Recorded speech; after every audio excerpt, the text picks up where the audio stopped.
What's up, ladies and gents? Your man Shelby here. Another video for you guys. And before I even get into the video, based on the topic you see above me in the image, take some time out to click that link in the caption. Head on over to the website, preferably after you watch the video.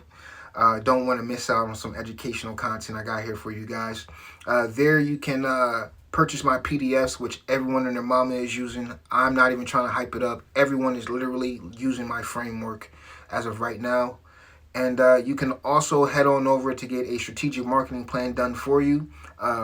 It'll be crafted by me as well. Not only that, if you are a homeless, if you are individual making less than $15,000 a year, or if you are a family making less than $26,000 a year, I also have free consultations for you guys if you are trying to build a business. Not only that, you can also schedule your one-on-one marketing consultations with me as well. Now, with that being said, let's go on ahead and talk about hate, okay? Because, hey, even I get a lot of that, and I'm sure you guys do too. And if you can't tell, that's what we're going to be talking about.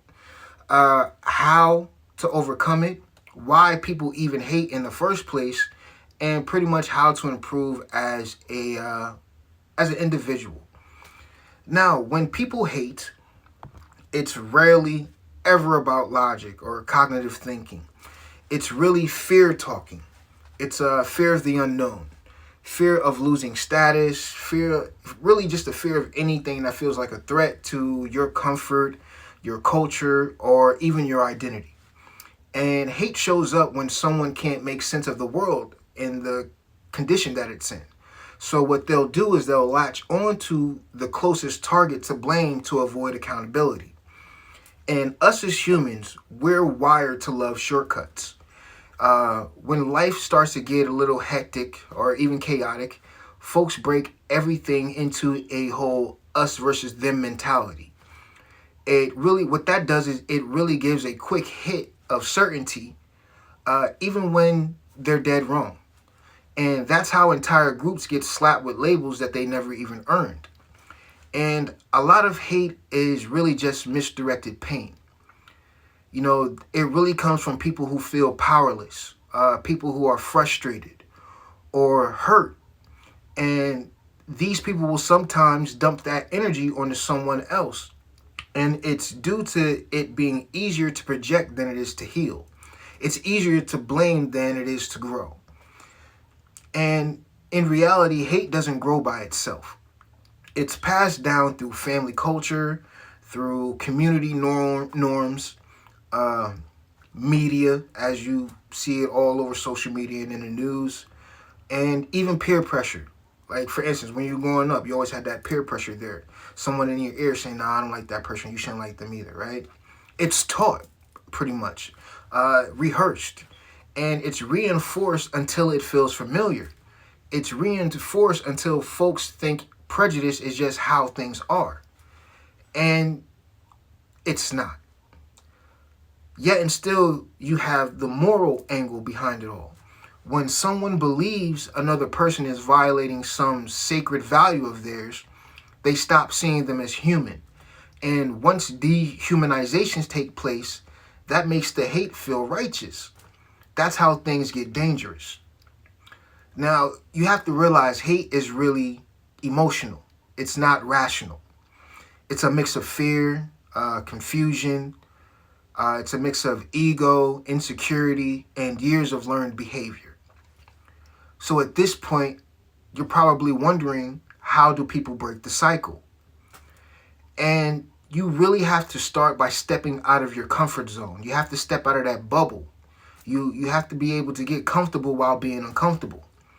You know, real interaction with real people tears down prejudice. The more you see someone's humanity, the harder it is to hate that individual. I know it's a tough topic, but it's a topic that rarely gets talked about. And even so,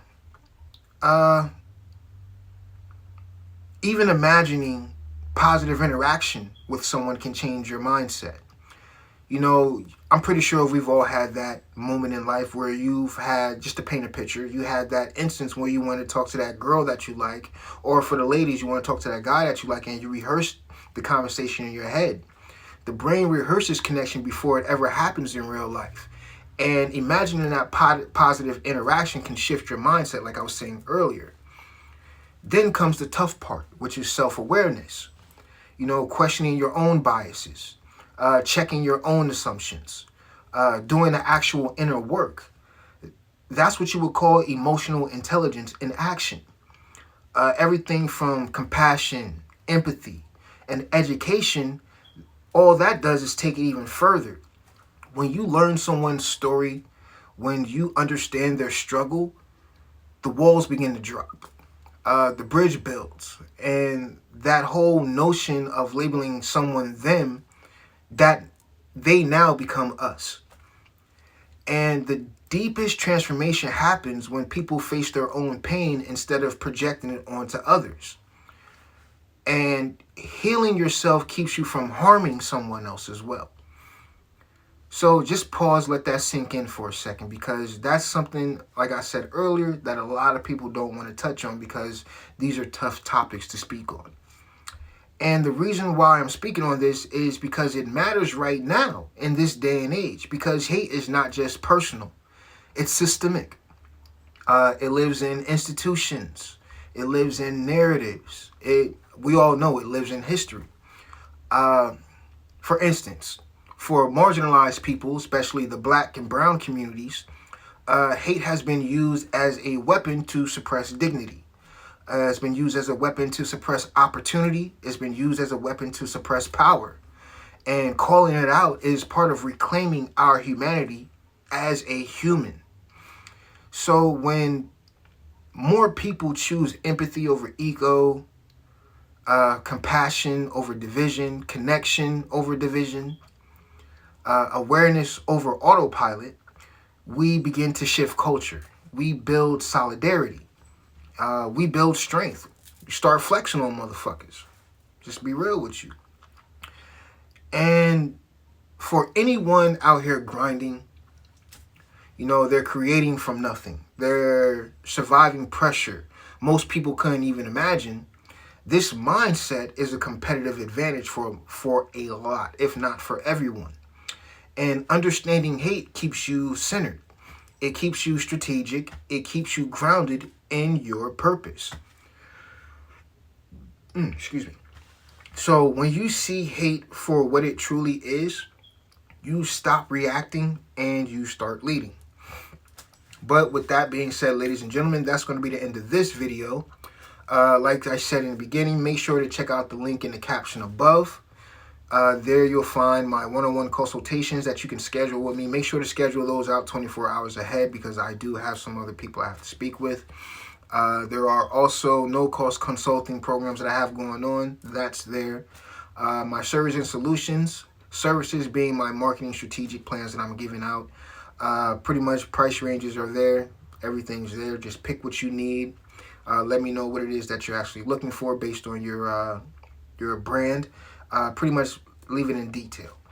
What it is that you're looking for. Pretty much give me a brief on what you need so I can come up with the plan that you need.